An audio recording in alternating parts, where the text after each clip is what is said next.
Hey everybody, Will Campbell here with the Campbell Group and Royal LePage Atlantic. For those of you who have been following along, the federal government announced just over a month ago that they're going to be looking at reviewing the current way that we hold, review, and accept offers on real estate property here in Halifax and in the other parts of Canada. They're going to be contrasting it to a different system referred to as open bidding to find out what is the fairest way to deal with a real estate transaction publicly. If you're somebody who doesn't know the difference between blind bidding and open bidding, then stay tuned because this is a video that you're going to want to check out.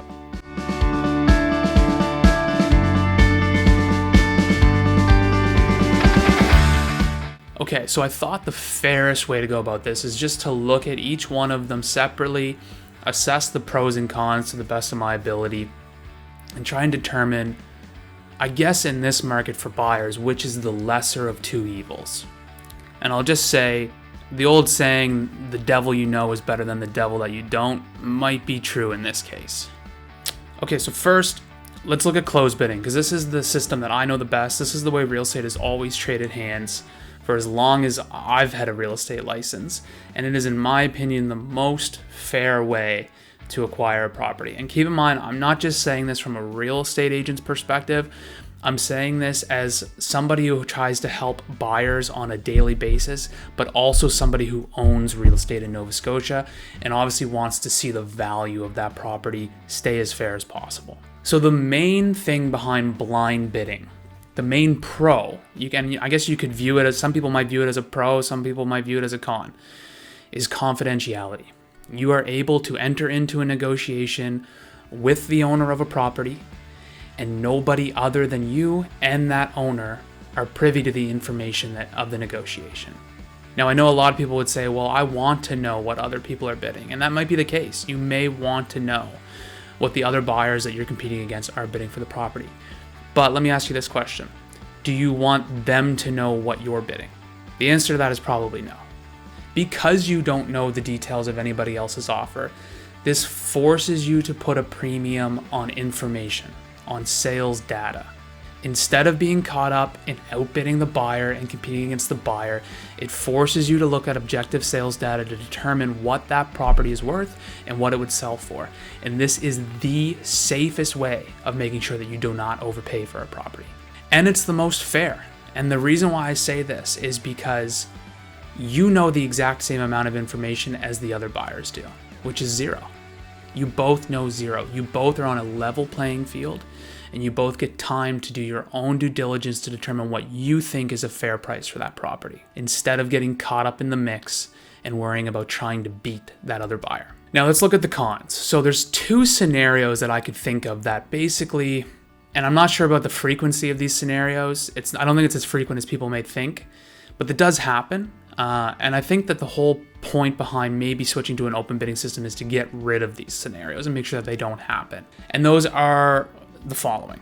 One, let's say I list a property for $500,000. I get an offer from buyer A for $500,000. Buyer B then comes along. Keep in mind, they don't know anything about buyer A's offer. They don't know what it's for. They don't know what the conditions are, anything like that. They sit back and think, oh, well, every property is seemingly going for 60 to 70K above the asking price. This offer that they have is probably for something along those lines, so let's bid 580 and let's make sure we get it. Sure enough, buyer B gets it, and then you would look at that situation and say, they paid $80,000 more than second place. So what is market value? Was the market value 500K and the 580K overpaid? Or was it actually 580K based on sales data and they just didn't get any offers? So it leaves a bit of skepticism on whether or not that person overpaid or not. Could they have gotten it for $501,000? If we were in an open bidding system and they were able to see that that other offer was for $500,000, would they have still paid $580,000? Probably not. But would the other person have paid $502,000? And then the next person paid $503,000? And then somebody who had no interest in the property says, oh, well, look, at the auction, it's only going for $501,000. I'd pay $520,000 for that. And now you've got a third buyer. Whereas if they didn't know the details of the offer, they wouldn't even have considered it and wouldn't even have written an offer. So you can see how there's some skepticism on whether or not this would actually fix that issue, on whether or not that person overpaid by $80K. The scenario that we see happen more frequently is, say we have 10 offers on a property and 9 of them are for almost the same amount of money. And then you get one that's for $40,000 more than the rest of them. Obviously the seller's going to take the one for $40,000 more, but did that person overpay? And would they have paid that much if they had have known that the other offers were only for, $40,000 less? Those are the scenarios in which having an open bidding system may actually benefit the buyer. Okay, so let's look at the pros and cons of open bidding. So the first benefit's pretty obvious. It's transparency, right? You are going to know for sure whether or not there are other offers on the property, and you will know the details of those offers. Statistically, they say you're less likely to overpay, although I would put a big question mark by that because I don't necessarily think that that's the case. I think if you take 12 buyers and put them in a driveway standing next to one of each other and host an auction on that house, I think there's a good to fair chance that it would actually end up selling for more than what it would have if the offers were blind. And it makes sense, right? You're adding emotion to the deal. Have you ever bought something on eBay, right? Like, have you ever accidentally paid more for something on eBay than you want to and you thought you were getting a deal, but you end up paying more than retail price for it because you got caught up in the auction trying to beat out that other purchaser? Happens all the time. So I think for those scenarios in which there's 10 offers and they're all very similar, I think in those scenarios, which happen more than the scenario in which you have one offer that's way more than the next, I think the ultimate sale price will end up being higher. And at the end of the day, the main thing that we've been hearing complaints about is bidding wars. We want these bidding wars to stop. Well, hosting an auction isn't going to get rid of bidding wars. At the end of the day, I think if you are a property owner in Canada, I don't think you want this to happen. I don't think you want confidentiality to be thrown out the window.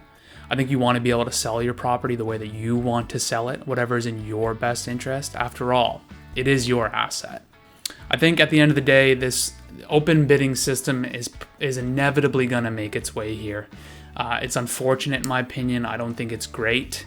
And I think there will be some complications with how, agency is currently understood here in the province and how agents can help. I think if you move to an auction style, it's gonna really take everything for a loop. I think it's going to completely change the way that we sell real estate here in the province. I think it's going to completely change the way that real estate agents represent and act in the best interest of their clients.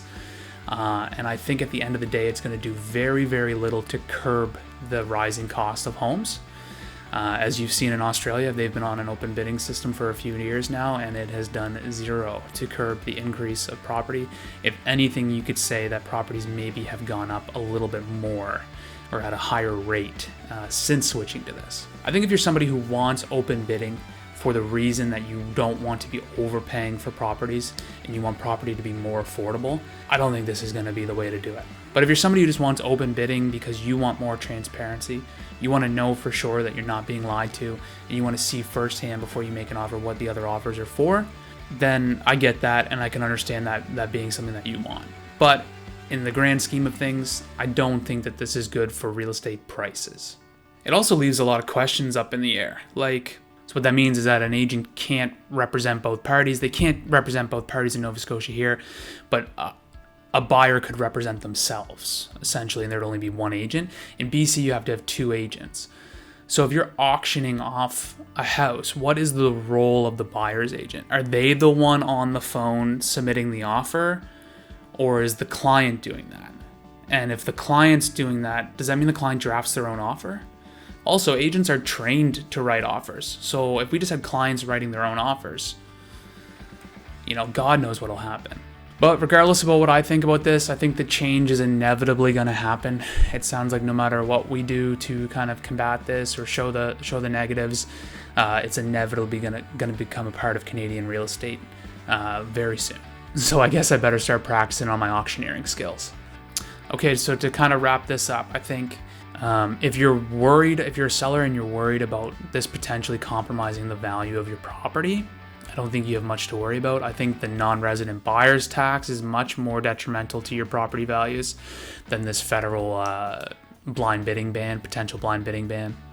If you're a buyer and you're sitting back thinking that this is going to make it a lot easier for you to buy a house, think again. And if we ever do get to a point in the market where you're not seeing multiple offers and properties are selling for below the asking price again, if we ever get back there, it's going to make finding a deal, a marketed deal, even harder, because everybody's going to be able to see what you paid. There's going to be very few times that you're going to be able to sneak away with buying a property $40,000, $50,000 below the asking price, even in a buyer's market, because your bid is going to be publicly put out there to everybody to see, and they're just going to keep outbidding you until it no longer makes sense for them. If you'd like, you can click on the first link in the description below to book a 30-minute long phone call with me, and you can pick my brain on this blind bidding ban, or any of the non-resident buyer taxes, any of the new legislation that's come in over the past few months, or any other real estate related topic. I'd be more than happy to help you out with those. But until the next video, make sure you have a great day, and we'll chat with you soon.